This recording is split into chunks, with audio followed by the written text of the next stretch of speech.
নমস্কার। রবীন্দ্রনাথ ঠাকুরের লেখা প্রশ্ন। মা গো, আমায় ছুটি দিতে বল, সকাল থেকে পড়েছি যে মেলা। এখন আমি তোমার ঘরে বসে করব শুধু পড়া পড়া খেলা।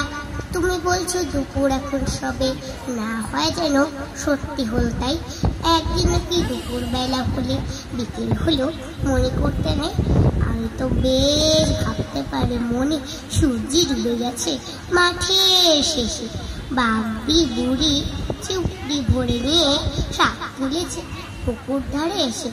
আধার হলো মাদার গাছের তলা, কালি হয়ে এলো দিঘির জল।